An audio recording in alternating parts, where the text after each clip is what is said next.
I arrived at my parents' extravagant 40th anniversary gala, heart full of hope, only to be told, "You're not welcome here. Get out."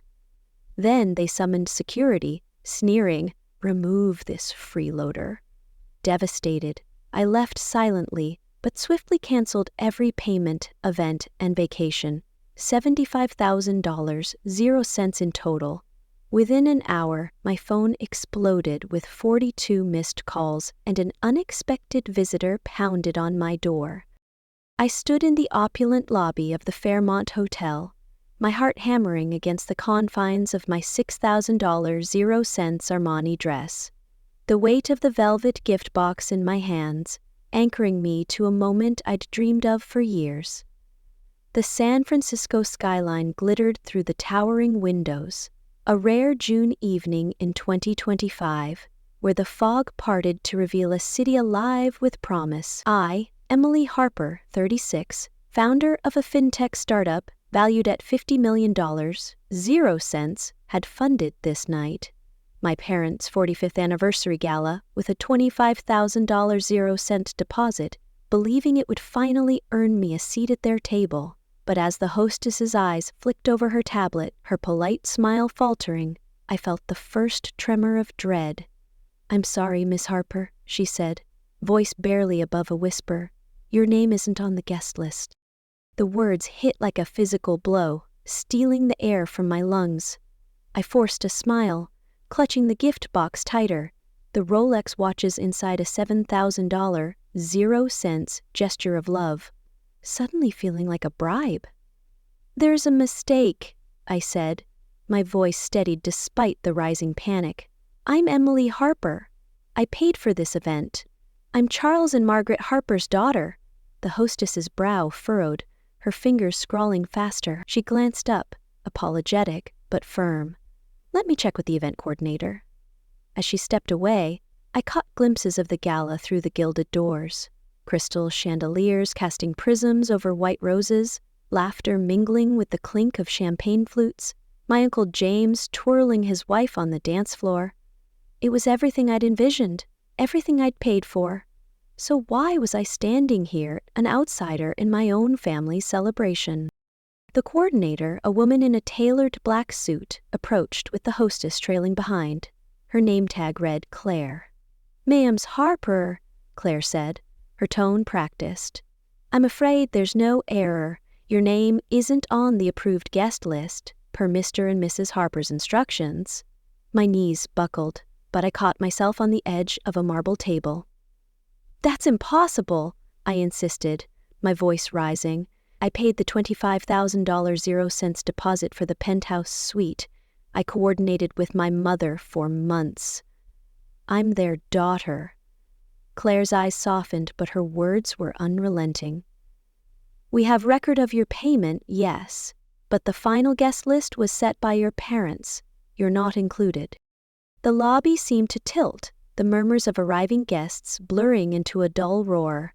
I glimpsed my sister, Victoria, gliding through the doors in a shimmering gold gown, her husband trailing with their 2 kids. She saw me, her eyes widening for a split second before she averted her gaze, ushering her family inside without a word.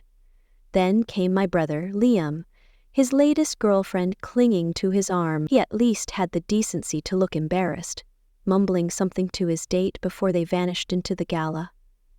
My family, my blood, passing me by like I was a stranger. I turned back to Claire, desperation clawing at my chest. "Please, let me speak to my parents." She nodded, disappearing through the doors. I waited, the weight of curious stares from the hotel staff pressing into me.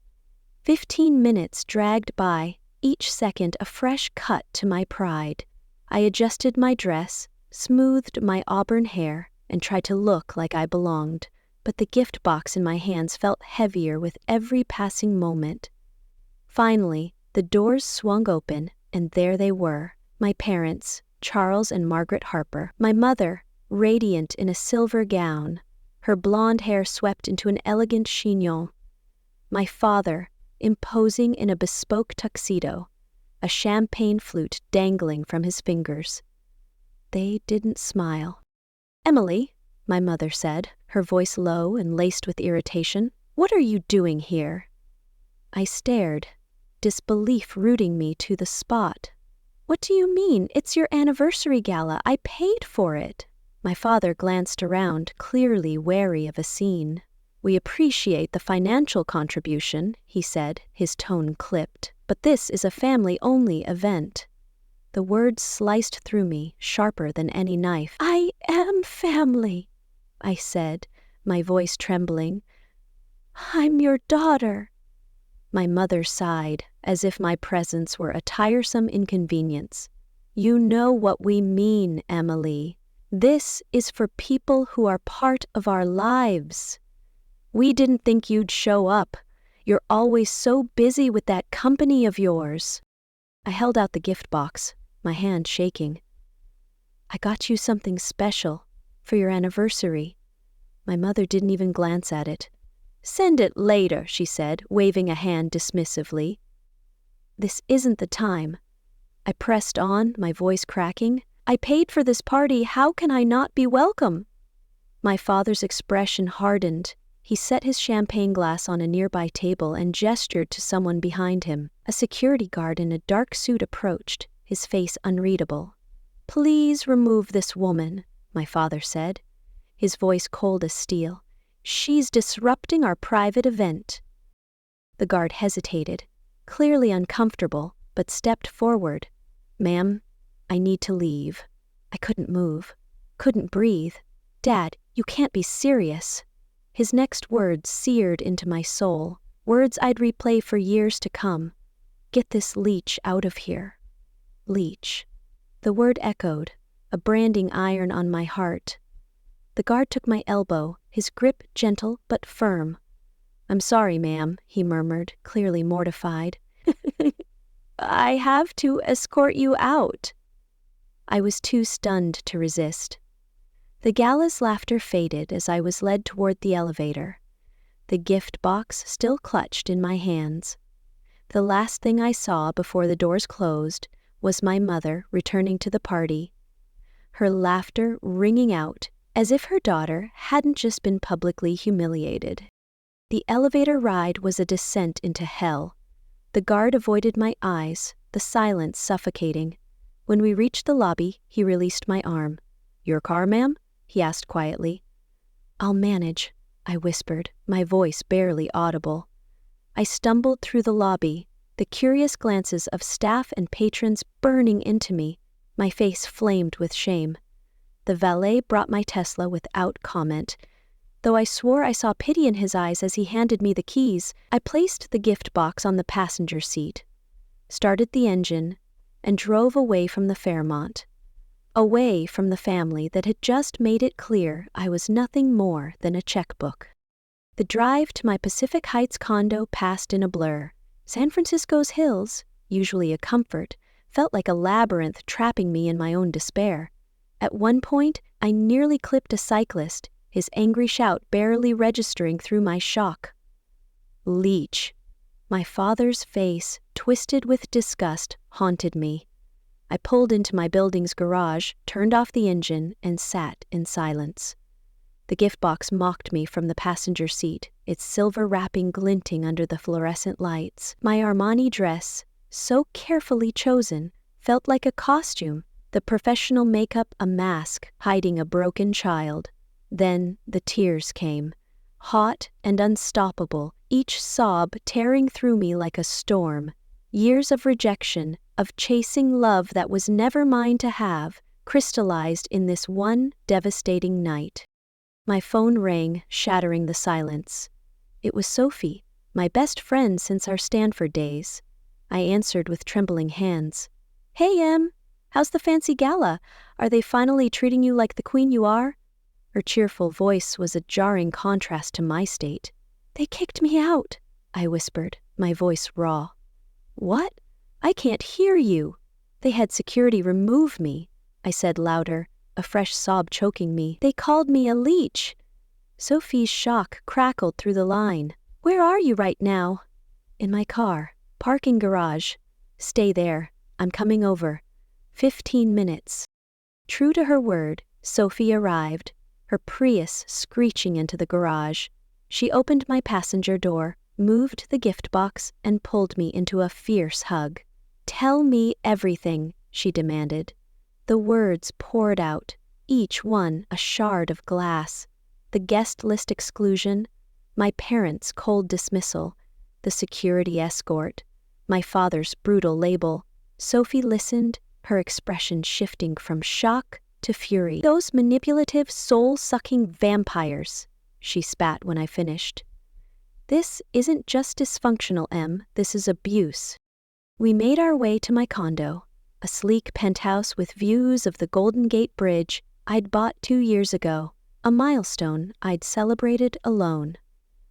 Sophie helped me out of the dress, swapping it for sweatpants and a hoodie. She wiped away my ruined makeup as I sat numbly on the couch, then poured us both generous glasses of Pinot Noir. "You know the worst part?" I said, staring into my glass. "I have records of every cent I've given them. Every loan, every gift, every bill. I'm a tech founder. I track everything. But I've never dared add it up." "Maybe it's time," Sophie said softly. I nodded, reaching for my laptop. My financial software, a custom app I'd built for my startup, had a category labeled Family Support.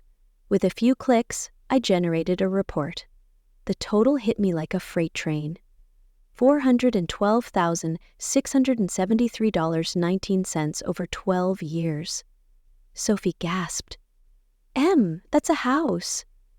"That's a private jet. That's insane." I scrolled through the itemized list, each entry a memory of betrayal. Liam's failed crypto scam, $50,000, 0 cents. His nightclub that collapsed in 3 months, $30,000, 0 cents.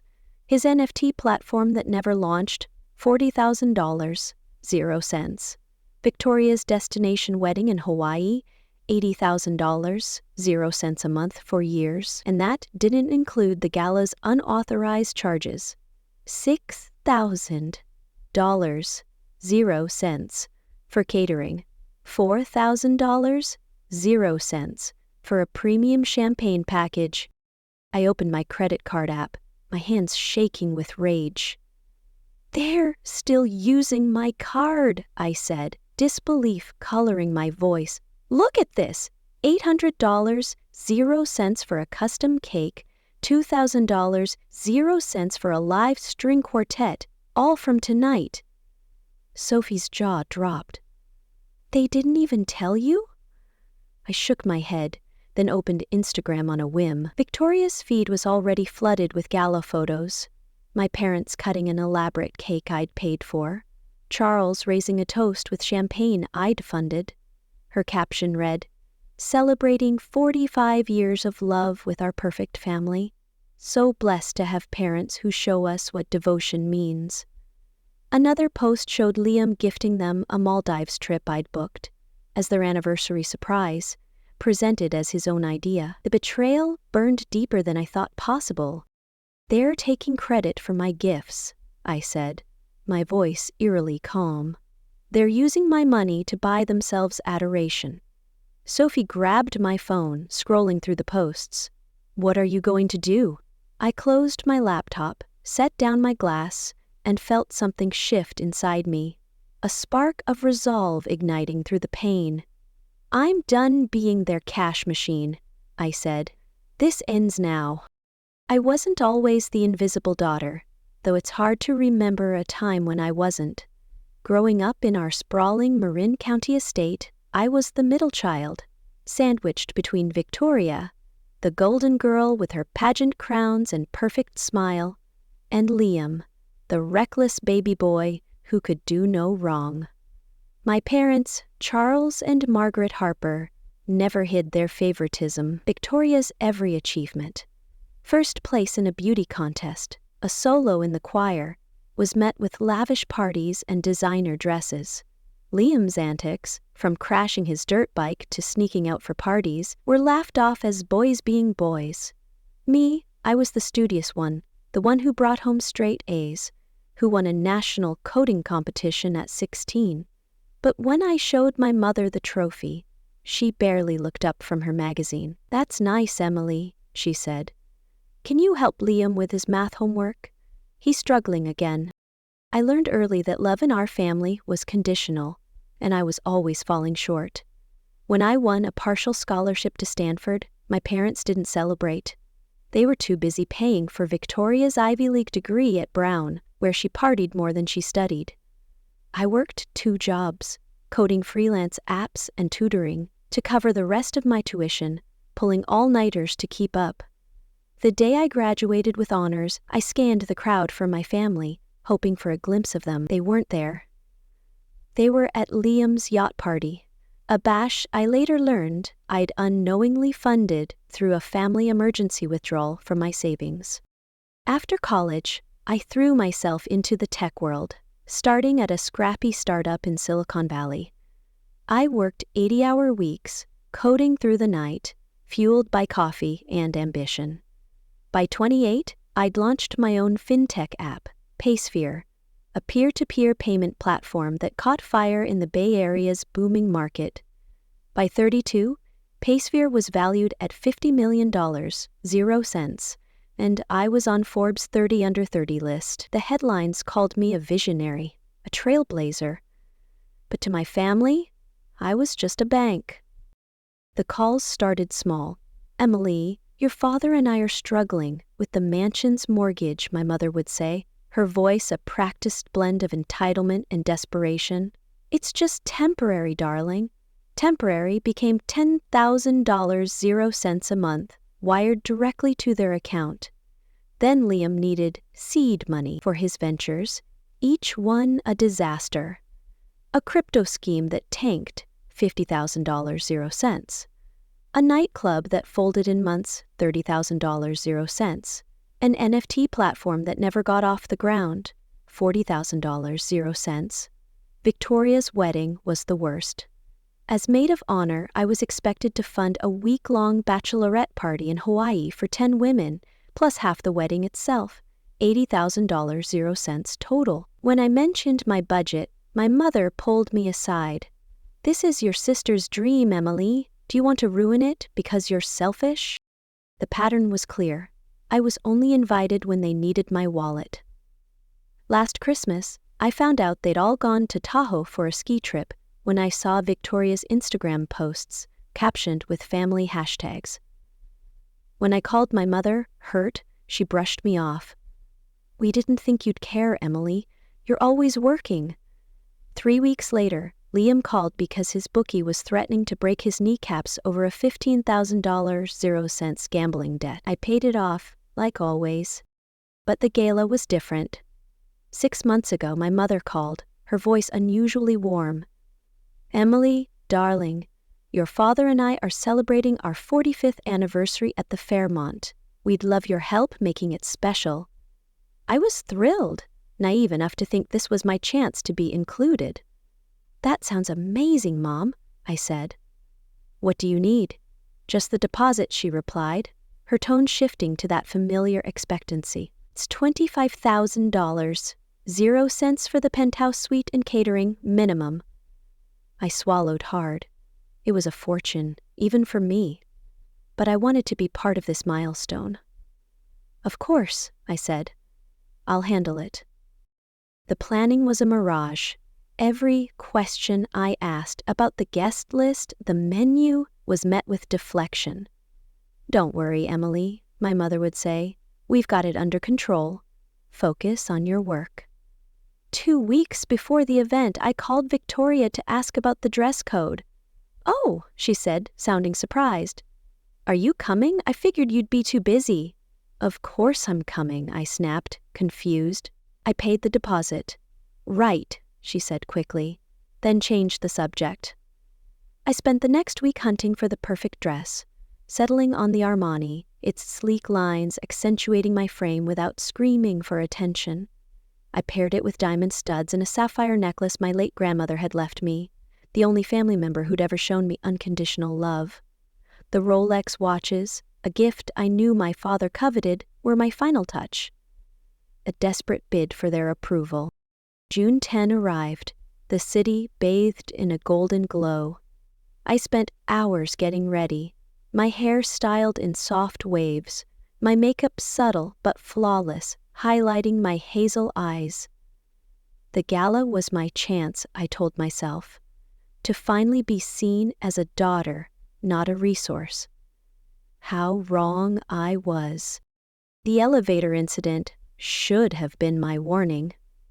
After the hostess debacle, I insisted on confronting my parents myself. Claire, the coordinator, led me to a private elevator to the penthouse. "They're busy with guests," she said, "but I'll let them know you're coming." The doors closed and the elevator lurched upward. Then, without warning, it stopped. The lights flickered, plunging me into near darkness. My breath caught, panic rising as I pressed the emergency button. No response. The air grew thick, the walls closing in. For 20 agonizing minutes, I was trapped, the gift box slipping from my sweaty hands. Was this a malfunction or something more sinister? When the doors finally opened, Claire was there, apologetic. "A glitch," she said. But the unease lingered, a shadow I couldn't shake. Back in my condo, as Sophie and I processed the night, another memory surfaced. The car incident 2 weeks ago. I'd been driving to a client meeting, navigating a steep San Francisco hill when my brakes failed. I swerved, narrowly avoiding a truck, my heart pounding as I coasted to a stop. A mechanic later told me the brake lines were cut, clean and deliberate. I'd suspected Liam, desperate for cash after his latest venture tanked, but I'd pushed the thought aside. Now it felt like a piece of a larger puzzle. Sophie refilled our glasses, her eyes blazing. "And this isn't just about money. They're dangerous. That elevator, your car. Something's off." I nodded, the weight of her words settling in. I opened my phone again, scrolling through Victoria's Instagram. A new post showed my parents boarding a private jet for a Napa wine tour I'd funded, captioned as their own generosity. The rage that had been simmering erupted. "They're stealing my life," I said, slamming the phone down. Every dollar, every gesture, they twist to make themselves look good. Sophie leaned forward, her voice fierce. "You're not their ATM anymore. You're Emily Harper, the woman who built a tech empire from nothing. They don't get to define you." I looked at her, then at the city skyline beyond my windows, its lights a reminder of the world I'd fought for. "You're right," I said, my voice steady for the first time that night. "I'm done." But as I said it, my phone buzzed with a text from an unknown number. "You can't walk away that easily. Watch your back." My blood ran cold. Sophie saw my face and grabbed the phone. "Who's this?" she demanded. I shook my head, fear mingling with my newfound resolve. "I don't know, but I'm not running." The gala was just the beginning. I didn't know it then, but that night would set off a chain of events that would test every ounce of my strength. My family's betrayal was deeper than I could have imagined. Their greed a web I'd been tangled in for years. The car sabotage, the elevator trap. Were they accidents or warnings? And that text, anonymous but chilling, hinted at a threat I couldn't yet name. As I sat in my condo, Sophie by my side, I felt the first stirrings of a fight I hadn't known I was capable of. I was Emily Harper, and I was done being their pawn. But what would it cost to break free? And who, or what, was waiting in the shadows to stop me? The San Francisco dawn crept through my condo's floor-to-ceiling windows, painting the Golden Gate Bridge in hues of pink and gold. I hadn't slept. The events of the Fairmont Gala, my father's venomous leech echoing in my ears, the security guard's grip on my arm, the anonymous text warning me to watch my back, had left me wired, a live wire sparking with rage and resolve. I, Emily Harper, 36, founder of Payspear, a $50 million 0-cents fintech empire, was done being my family's cash machine.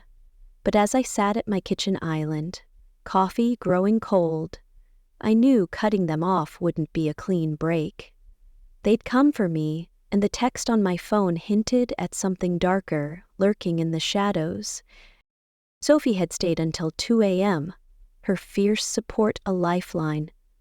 "You're not alone, Em," she'd said, hugging me before leaving. "But you need a plan. They're not going to let $400,000 0 cents walk away without a fight." She was right. My family, Charles and Margaret Harper, my glamorous sister Victoria, my reckless brother Liam, had built their lives on my money. Over 12 years, I'd poured $412,673.19 into their demands. Liam's failed crypto scams, Victoria's lavish wedding, my parents' mansion mortgage. The Gala's betrayal was the final straw, but the car sabotage 2 weeks ago, the elevator trap last night, and that chilling text suggested this was no longer just about money. Someone wanted me scared, or worse. I opened my laptop, the Payspear logo glowing on the screen. My financial software, a tool I'd built to track every transaction, held the truth. I pulled up the family support category, the numbers staring back at me. $412,673.19. But that was just the start. I needed to know every commitment, every open tab they were still charging to my name. I texted Rachel, my COO and right-hand woman at Payspear, who'd seen me weather countless family calls begging for cash. "Need you at my place ASAP. Personal emergency. Bring your laptop." Her reply was instant. "On my way, you okay?" I typed back, "Not yet, but I will be." While waiting, I checked my credit card app. The Gala charges had ballooned. $6,000, 0 cents for catering, $4,000, 0 cents for champagne, $800, 0 cents for a custom cake, $2,000, 0 cents for a string quartet, all unauthorized. My blood boiled. They'd planned a spectacle on my dime, then barred me from it. Instagram confirmed the betrayal. Victoria's latest post showed my parents cutting the cake I'd paid for, captioned, "A night of love and legacy." Liam's story boasted a Maldives trip I'd booked as their anniversary gift, presented as his own. The audacity was breathtaking. But the anonymous text, "You can't walk away that easily," gnawed at me. Was it Liam, desperate for his next hustle? Victoria protecting her gilded lifestyle, or something else entirely? Rachel arrived at 8 a.m., her sharp eyes scanning my disheveled state, sweatpants, smeared mascara, untouched coffee. "Em, what happened?" she asked, setting her laptop bag on the counter. I told her everything. The Gala, my father's cruelty, the elevator, the text. Her jaw tightened with each detail. "This is beyond toxic," she said. "It's dangerous. We need to lock this down. Financially, legally, everything," I nodded, handing her my laptop. "I want every current commitment listed, every trip, loan, membership. Then we figure out what I can cancel." We got to work, Rachel's efficiency a counterpoint to my fraying nerves. By 10 a.m., we had a spreadsheet. $15,000, 0 cents for a Maldives trip, $10,000, 0 cents for a Napa wine tour, $20,000, 0 cents for Liam's latest business loan, $12,000, 0 cents for my parents' yacht club fees, and the $25,000, 0 cents Gala deposit. Total, $82,000, 0 cents in open obligations. "That's more than most people's annual salary," Rachel said, shaking her head, "and it's just the tip of the iceberg." She called her lawyer friend Ethan, a family law specialist, and put him on speaker. Without names, I outlined the situation, verbal agreements, no contracts, my family's exploitation. Ethan's voice was calm but firm. "If there's no written agreement, you're not legally bound to any future payments. The Gala deposit is likely gone since the event happened, but trips, loans, memberships, those can be canceled if they're on your card or accounts. For the business loan, if the funds haven't been used and the account's in your name, you can freeze or recall them. It's clean, as long as you act fast. I exhaled, a sliver of relief cutting through the chaos. Thank you, Ethan, I said. After the call, Rachel looked at me. What's the plan, boss? I met her gaze, my resolve hardening. We cancel everything. Every trip, every payment, every tie. And we document it all so when they come for me, I have proof. The cancellations began with the Fairmont. I called Claire, the event coordinator, her voice cautious after last night's scene. Ms. Harper, how can I assist you? I kept my tone even. I'm disputing the additional gala charges, $12,800.00 total. I authorized only the $25,000.00 deposit, and I want that deposit redirected as an anonymous donation to San Francisco Charity. Claire paused, surprised but professional. I understand. We'll cancel the additional charges and process the donation. I'll email confirmation. Next, the Maldives trip. The travel agent confirmed a $3,000.00 cancellation fee, but refunded the rest to my card.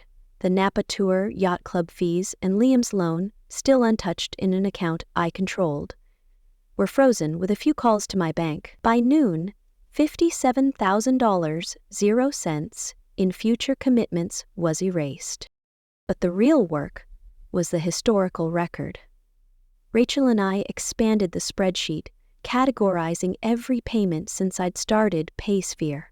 $400,000.00 in direct transfers, $100,000, 0 cents in estimated lost investment returns at my standard 8% portfolio rate.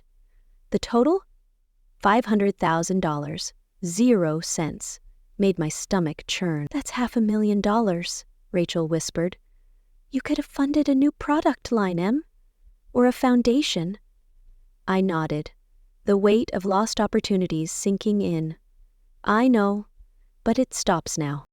As we worked, my phone buzzed incessantly. Charles, call me immediately. Margaret, how could you ruin our celebration? Victoria, you're embarrassing us all.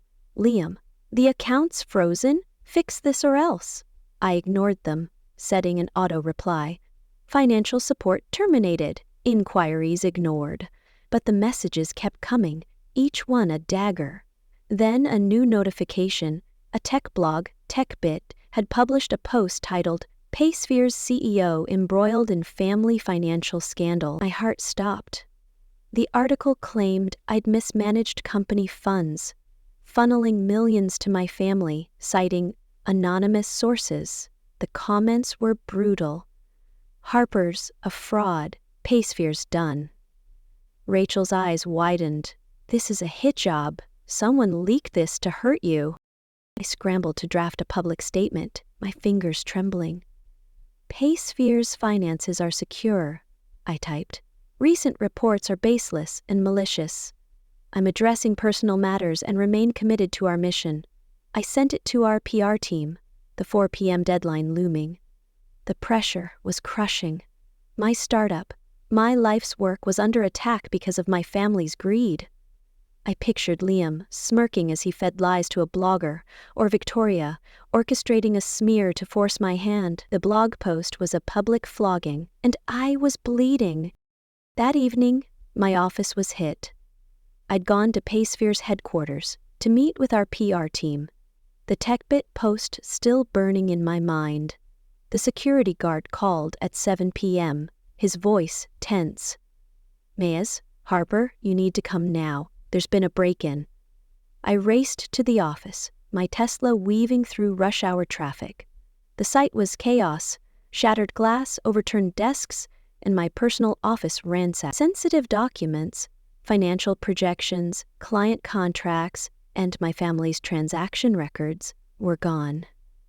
The police arrived, dusting for prints, but I knew this wasn't random. This is retaliation, I told Sophie over the phone. my voice shaking. Liam, or someone they hired, they're trying to scare me. Sophie's response was fierce. Or it's a rival. Paysphere's a target, Em. You need security. The break-in pushed me to my limit, but worse was coming. At 10 p.m., I found a note slipped under my condo's door. Stop or you'll regret it. The handwriting was unfamiliar, the threat visceral. I froze, the memory of my cut brake lines flashing back. Was this Liam, spiraling into desperation? Or a corporate enemy using my family drama to dismantle me?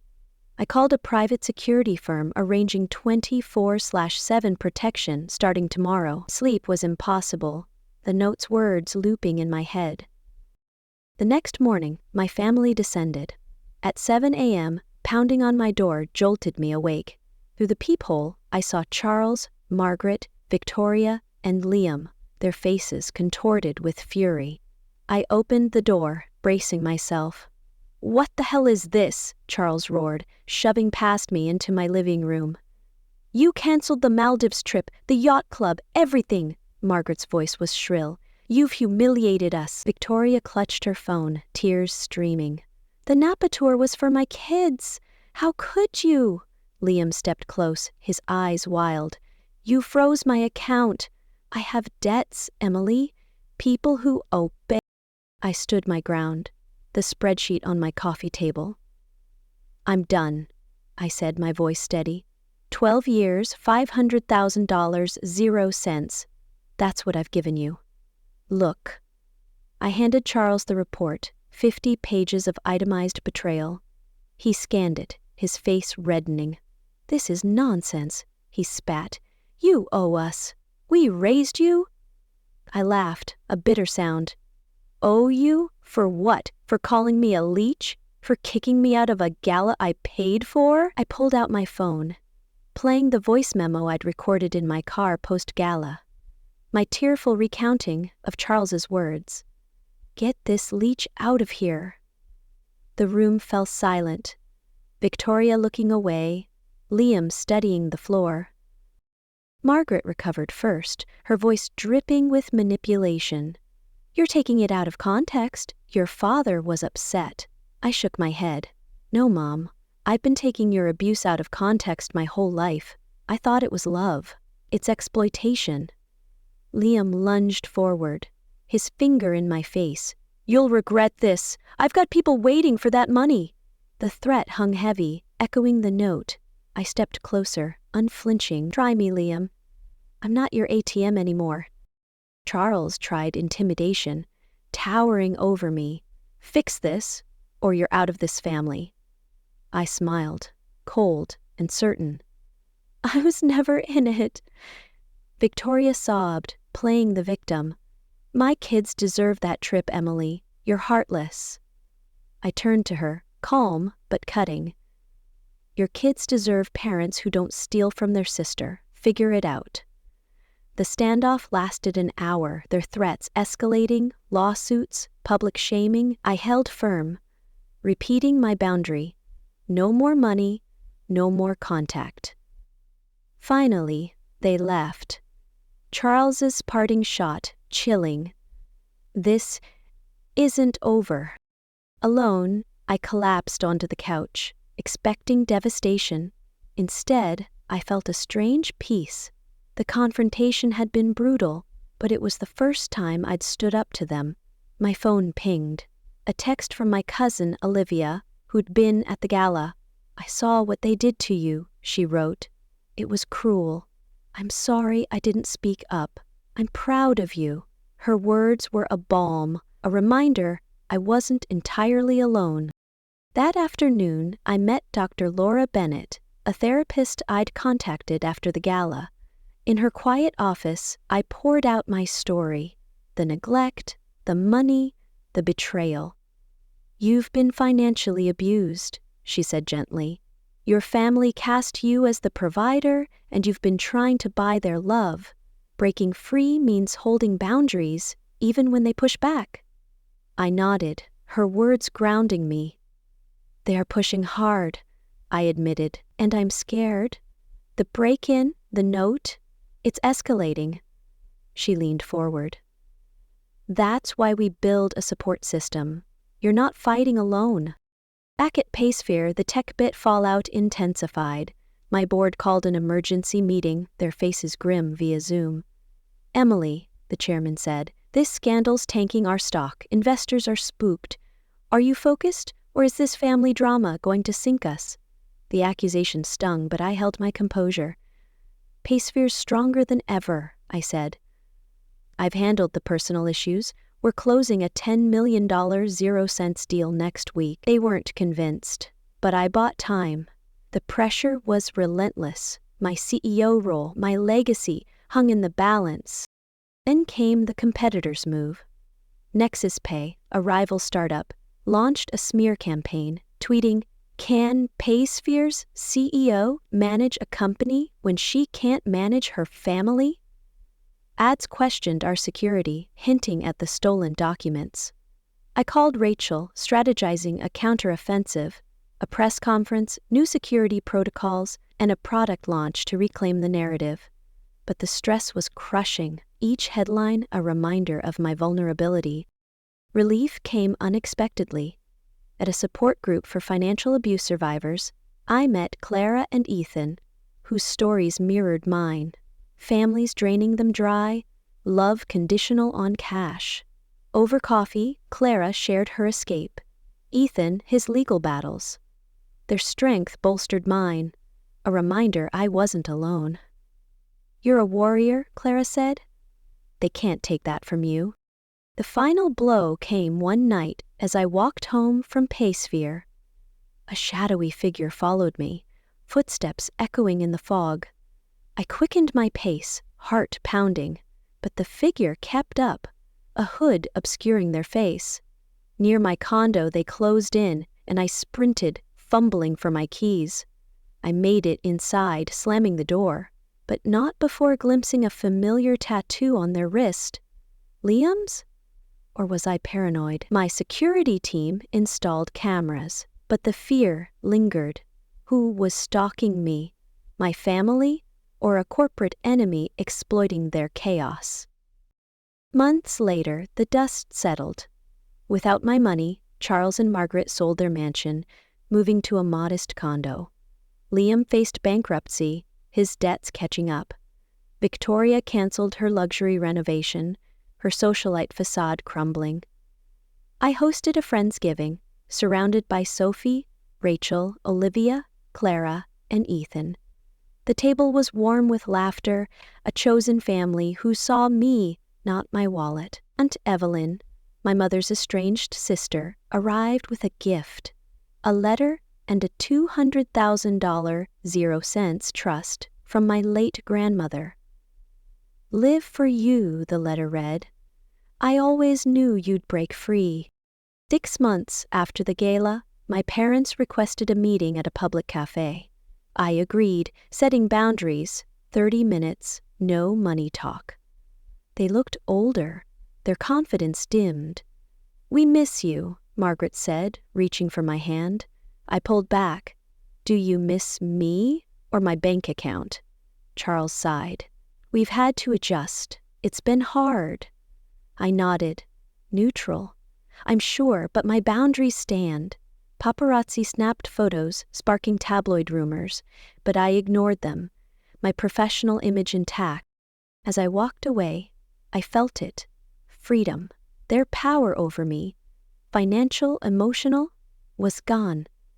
Paysphere secured the $10 million 0-cents investment, and I launched a foundation with my grandmother's trust, aiding young entrepreneurs escaping toxic families. The stalker, the stolen documents, the threats? Questions lingered, but I was ready. My family might scheme again, but I was Emily Harper, and I'd built an empire. They'd never break me.